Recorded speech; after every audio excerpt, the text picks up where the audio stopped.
According to a USA Today sports report, an employee and patron said they saw Johnny Manziel at Las Vegas's Planet Hollywood on Saturday night. Although publicly, the Browns said they have no knowledge of Manziel being in Vegas. Then on Sunday, Browns owner Jimmy Haslam said that Manziel failed to check in with medical staff at the team's facility, as players with concussions are required to do.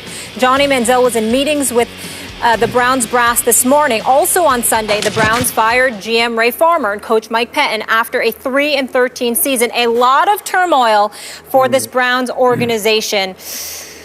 Skip, where do you think Manziel will play next season? Molly, Stephen A., he would like to play in Dallas, Texas. I personally would like to see him play in Dallas, Texas under one big condition: that he get himself right in the offseason the way he failed to last offseason. I still believe Johnny Manziel has a problem that he did not come to grips with in his rehab stint last offseason. I have no idea whether he was or wasn't in Las Vegas on Saturday night, per the USA Today report. We do know he missed his required treatment early Sunday morning. We also know that he posted a picture of him, a cryptic picture of him and his cat, supposedly from Avon, Ohio, the suburb of Cleveland, on Saturday night. His dog. Johnny, it was his dog? Yeah. Okay, his dog. Sorry. Cats, dogs. Sorry, no, it was an animal. Yeah.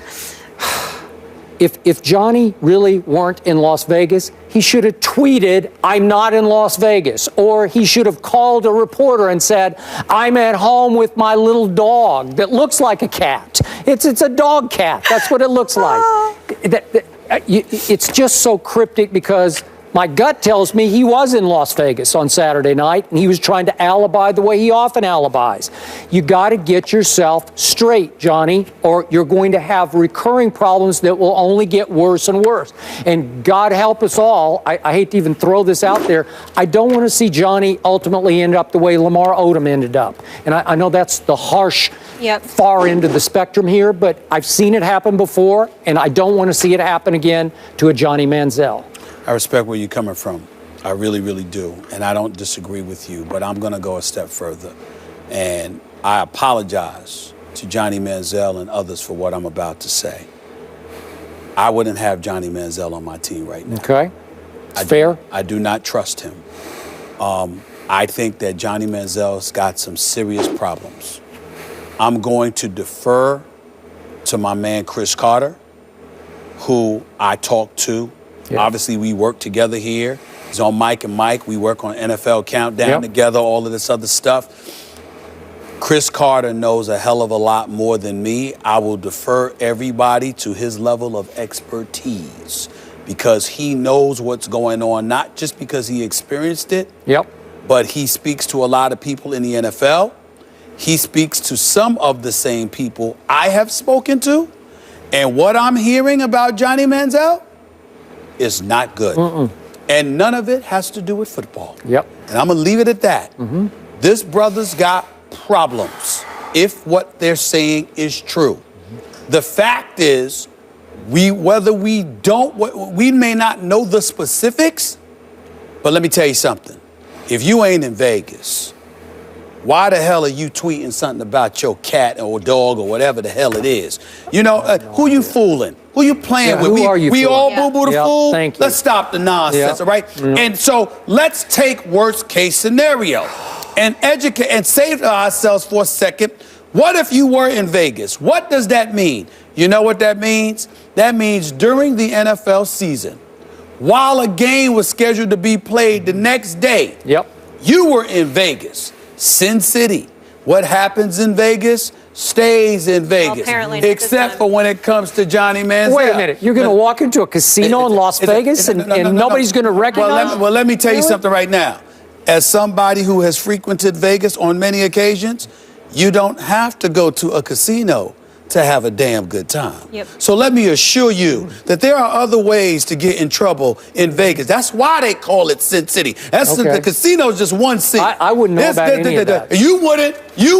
That's why you got me. I would. So I'm here to tell you. I'm here to tell you. It can get, well, listen, I'm disciplined, but a lot of people ain't. And I'm telling you, it's bad in Vegas. So with that being said, you being the NFL quarterback of my team, I need you in the film room.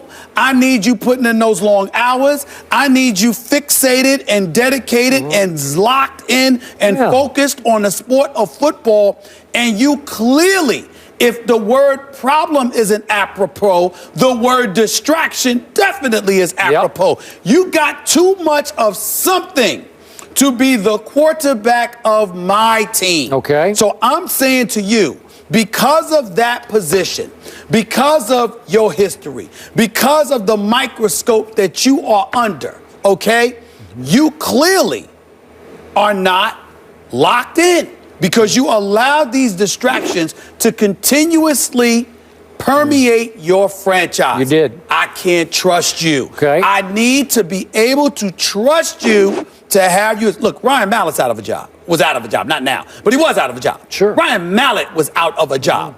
And it wasn't anything compared to Johnny Manziel, according to the headlines. Even though, I must say, we all saw flashes on the football field this year of what Johnny Manziel can be in pro football. Doesn't mean anything. Okay, You know why? but we got to see a little bit, like he can translate. Right. We got to see that he could play. Yeah. The brother threw 7 touchdowns, 5 interceptions, okay, had a QBR of 42 or whatever, which is an improvement from 8 that it was last year, okay? And there's nothing about Johnny Manziel that blew your socks off. No, but you say you he could saw play. glimpses. We saw He could play. flashes. Listen, we saw he could play. But this is beyond bad We decision-making now. saw he could play. You being able to play ain't enough. No. You can't even have rumors about you being in Vegas in the middle of the damn season or near the end of the season. That's It's still a regular season. Come on now. Come on now. Come on, man. Come on now. We all want to see him healthy and right, but on a lighter note, we have to show this picture because cat dog might be the greatest line. Paul Time's having this serious subject, then you had to drop that, Skip, and I couldn't control my laughter. That's a cute little selfie. First of all, that doesn't tell us whether you're sober or inebriated. No. Nor does it tell us Maybe he where came you to are. Vegas, Hold on, though. wait a minute. Could've That taken could have him on the happened plane. in Vegas. Why would you do that? It's not a joke. It's not a joke anymore. Called alibi. It ain't working. Leave it there, the cat dog. Did Tom Coughlin coach his last game as a Giants head coach?